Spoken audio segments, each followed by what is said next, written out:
أعوذ بالله من الشيطان الرجيم بسم الله الرحمن الرحيم. My dear respected brothers and sisters, I'll begin with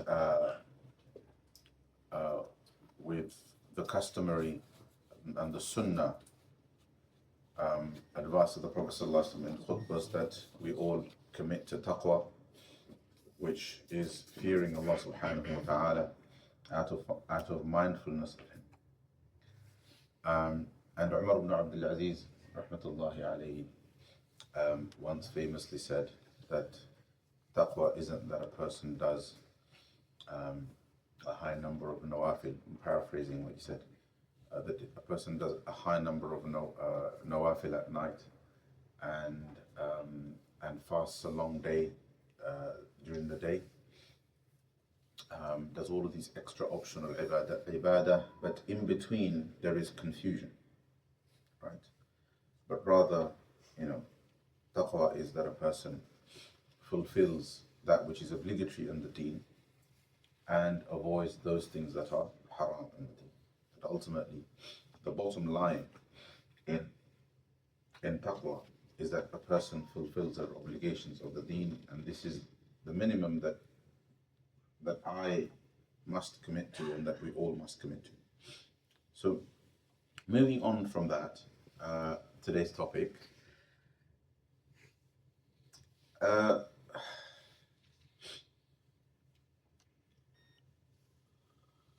saw a video circulated on the internet, and it's very contextual because it's to do with it was, on the one hand,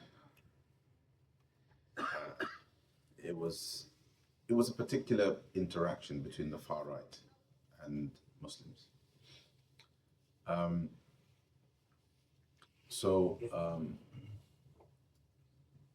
far right leader interviewed a Muslim in Jerusalem and asked him questions. Some of you have seen this. Asked him questions, and the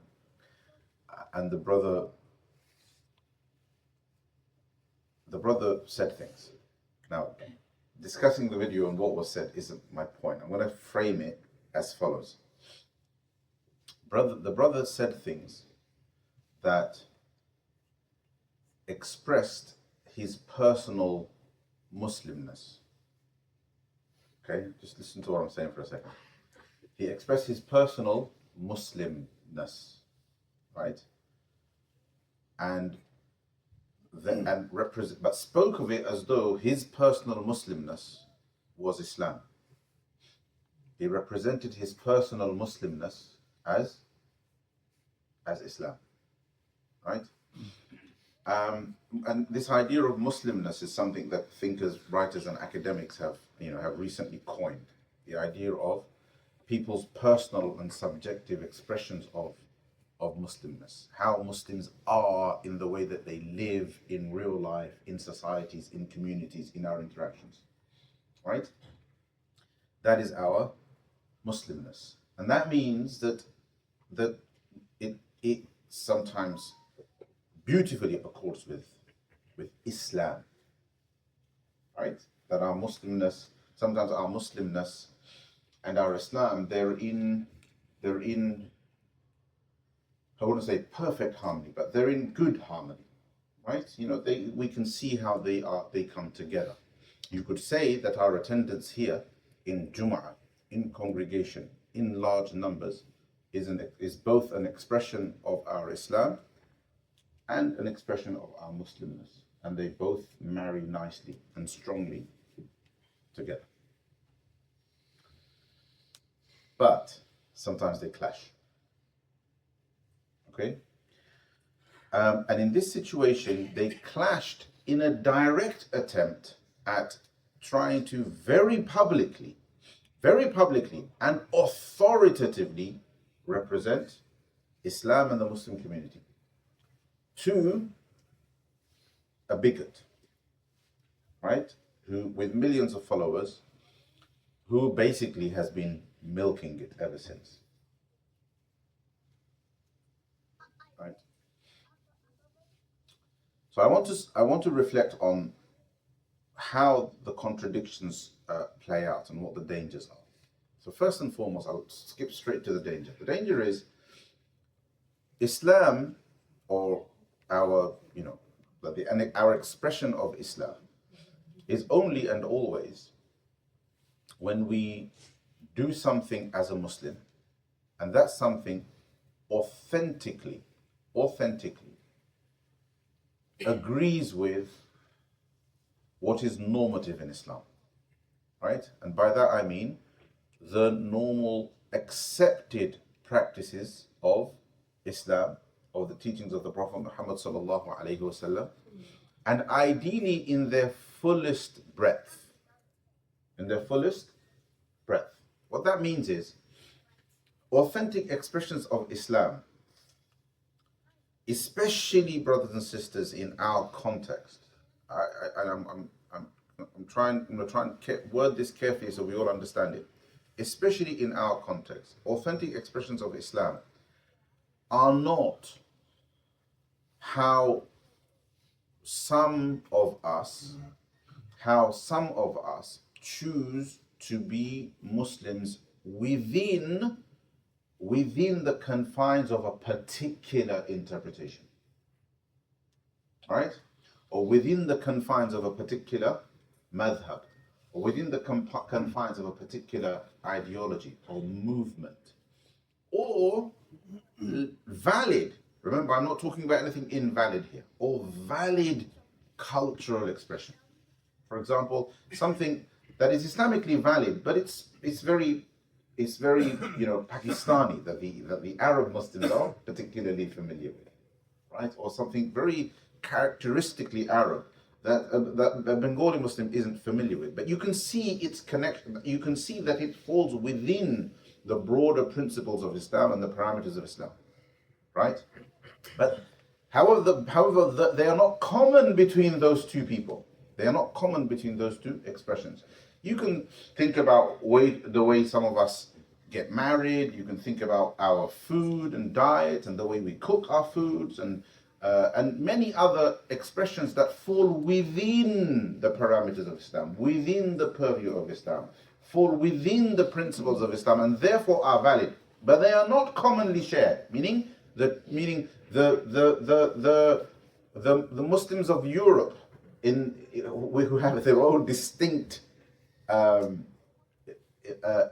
Islam, and I mean Islam, not Muslimness, meaning they have their own distinct expressions of Islam that fall within what is valid in Islam, is very, very distinct. When we visit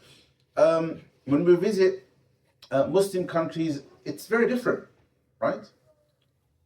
It's not something that we share commonly. But we can say that it is an expression of Islam or Islamness, because it is not something, there is no clash. So here, you can say it's our Muslimness, but it's not an expression of Muslimness that clashes with Islam. Okay? But the point is, and this is very important, when we're dealing with an increasingly hostile environment. The point is, it's no longer okay to now be oblivious to these things, right? Yes, we have unique challenges from the right wing and so on, but Allah has also uniquely endowed us, right, with an education, right, with higher literacy rates, which enable us to see through some of these complexities, with greater access to news and to media and to understand context, with the ability and the mental headspace to take a greater interest. It's not an excuse anymore to make silly mistakes that land the whole community in trouble, that misrepresent all of us, that even put us in danger. It's not acceptable. But what is the mistake? The mistake is that we express our individual Muslimness as Islam. As Islam, my Bengali expression of Muslimness, which is not outside of the parameters of Islam. It's not. It's valid, right? Whether it's your curry, or the way you marry your daughters, or the way you set up marriages, whatever it is, right? Or maybe even particular quirks of your masajid in a predominantly Pakistani area, or predominantly Bangladeshi area, or predominantly Arab area. While these things are valid, it is not acceptable to present them as the only expression of Islam. As the only expression of Islam. So what this brother did was he basically said, you know what, you have a bad impression of Islam. And the problem here was, one of the things he did was he said, you have a bad impression of Islam because you grow up among Muslims like so-and-so in such and such an area, but you didn't grow up among Muslims like the ones I grew up with. Okay? Now, okay, maybe the Muslims that this guy grew up around, right, were doing things that aren't acceptable in Islam, right? But he didn't frame it as Islam. He framed it culturally, framed it racially, framed it in terms of culture and racial background, right? What has that got to do with Islam?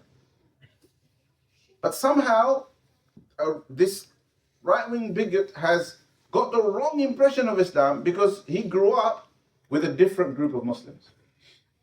And maybe what he grew up with and what he got to witness were things that were against Islam. But that's not the lesson. That obviously, the interview was terrible. But what the problem is here is that my point is that this is an extreme case in this video. And those of you who've seen it will know this. But we do it, but the principle behind it, the underlying problem, right, is something that we are regularly guilty of. We are regularly guilty of presenting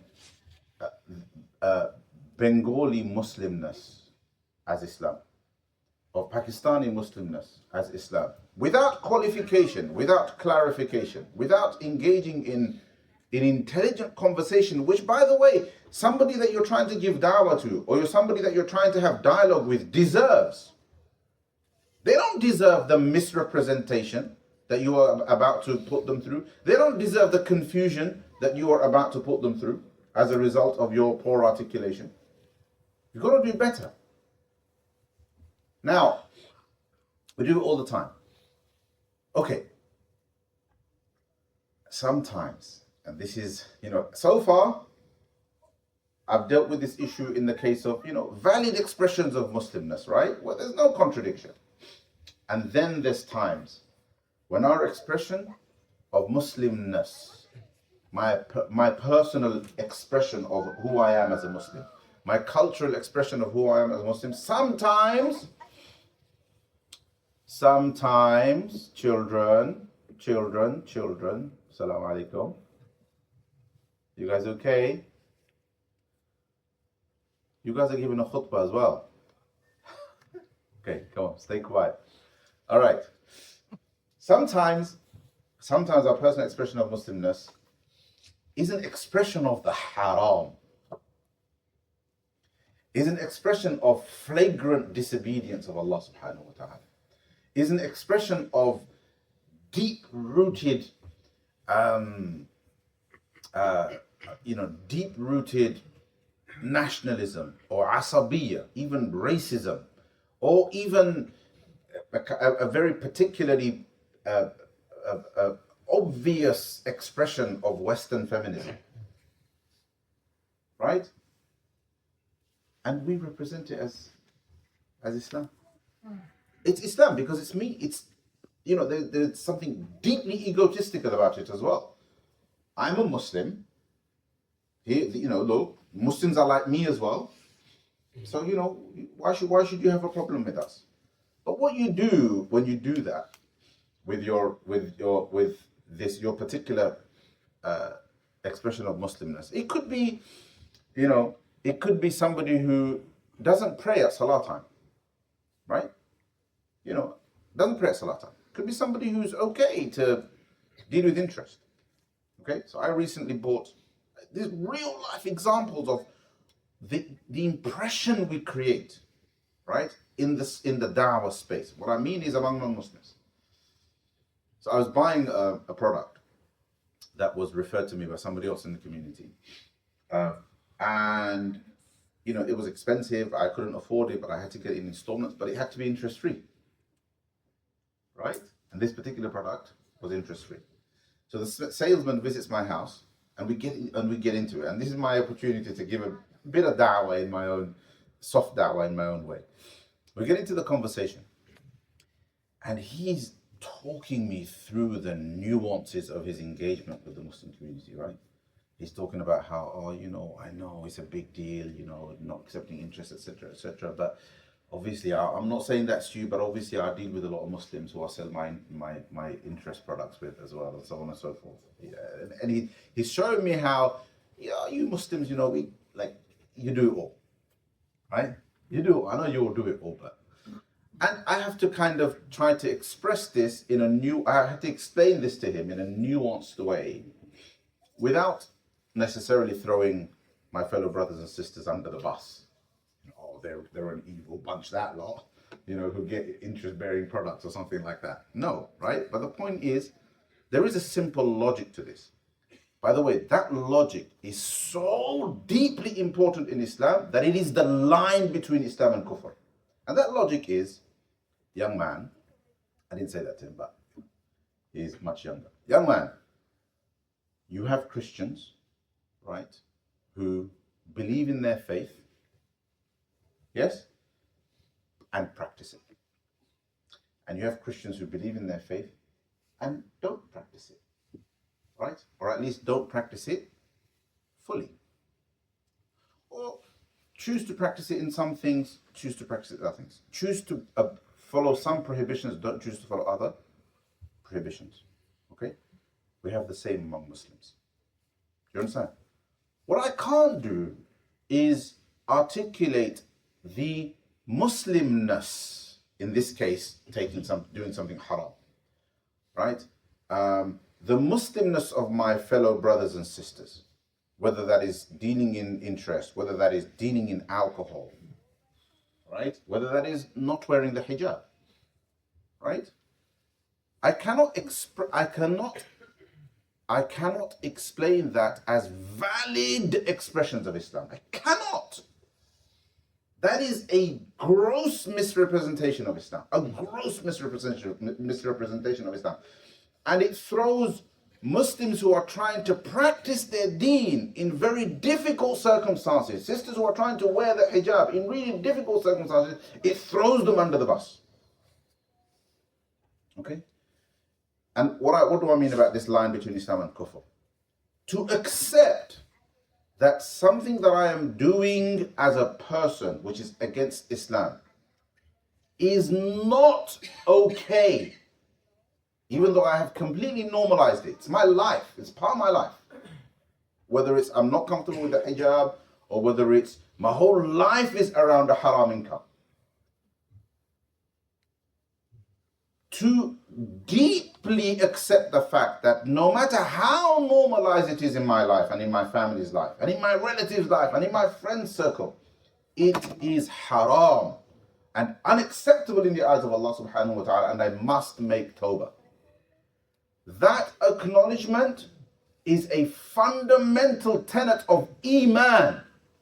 And anybody who does not, obviously I'm not talking about specific individuals here, but this is our aqeedah, that anybody who does not, anybody who normalizes to the point of accepting haram as okay, is outside of the fold of Islam. So it's very, very serious, right? So, can you see how, something that perhaps we could have laughed at, maybe, painfully, of course, actually underlying it are things that are deeply consequential. We have to be careful. We have to do better. We have to learn our deen more. We have to commit better. And if nobody is committing perfectly, at least we must make sure that my version of who I am as a Muslim, we don't represent that as Islam. That is an injustice that Islam does not deserve, that our Muslim brothers and sisters do not deserve. And the non-Muslims who we're supposed to give da'wah to, who we're supposed to represent Islam to, they don't deserve it either, right? And only Allah forgive us for how we will have to answer for this on the Day of Judgment. Inshallah. Let's all, we all make this mistake, by the way. I'm not judging anybody. I've made this mistake, I'm sure. May Allah subhanahu wa ta'ala forgive us all. And may Allah subhanahu wa ta'ala make us model Muslims, ones who people could look to and truly take Islam from. Inshallah ta'ala. Every Jum'ah we say, Allah, help the one who helps Islam and the Muslims and make us among them. And abandon the one who abandons Islam and the Muslims and don't make us among them. That dua applies in today's topic.